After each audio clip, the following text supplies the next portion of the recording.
Last Christmas, my sister gifted me this deck of cards full of self-care ideas. I love them, I refer to them often, and in today's video, I wanted to share some of my favourites. Have a mini pamper. With this channel being predominantly focused on men's grooming, this feels like a fitting card to feature first. When things get tough or we just feel generally overwhelmed, it's easy for our grooming routine to fall to the bottom of our priorities. Speaking from personal experience, when I've gone days or potentially even weeks without addressing my grooming routine, it can feel like the last thing that would help, but allocating even just 5 minutes to properly washing your face or grooming your facial hair can sometimes initiate that spark which allows you to recognize maybe you haven't been treating yourself as kind as you could have. Momentum is key when getting yourself back on track, and maybe, just maybe, it starts with your grooming routine. Put away the wardrobe. I often like to compare my living space to the inner workings of my mind. When there is stuff absolutely everywhere, it's usually indicative of how my brain is operating at that moment. Regardless of how messy you are as an individual, we've all been in a tidy room and we felt that sense of clarity which comes with it. You can hear yourself think, you feel like you've got space to be creative, productive, and restful.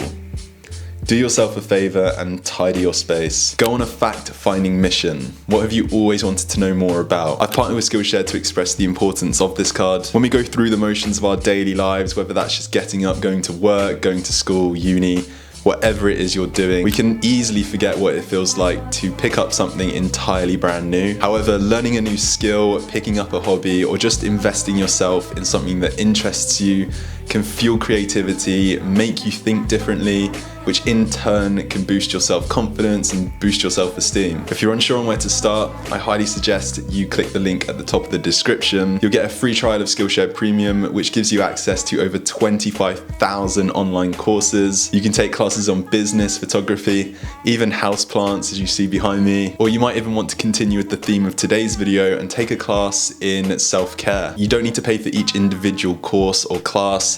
For around $10 per month, once your trial membership has expired, you get unlimited access, meaning you can pick up a new hobby, a new skill, or just find a new interest whenever you please. The free premium trial will only apply to the first 1,000 people that click the link in the top of the description. And with that, a big thank you to Skillshare for sponsoring this segment of today's video. Head into nature. We've all heard it's good to go for a walk in nature, but why? What about it can get us out of the funk or just stimulate feelings of happiness? Whilst this could be a whole video in and of itself, I'm gonna try my best to provide a very basic explanation. First, it's important you consider your environment. An unpleasant environment is going to cause stress, which in turn induces feelings of sadness, anxiety, and even depression. A pleasant environment essentially is the opposite of that. It reverses those feelings. As humans, we inherently find nature interesting, which can provide our mind with a bit of rest from our everyday stressors. There's even studies to suggest that just being exposed to nature has healing properties, and so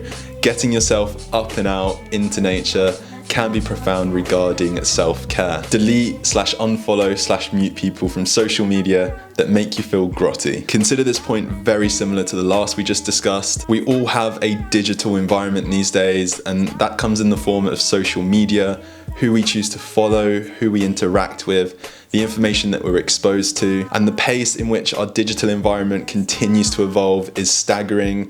Every single day we're seeing new apps, new social media platforms, and new ways to essentially distract us from ourselves. As a general rule of thumb, and this is something I constantly have to remind myself of, I think it's super important to just limit your usage of social media. And I really wouldn't be surprised if in the next 5 to 10 years there are long-term studies popping up exploring the detriment that social media is having to our cognitive functioning.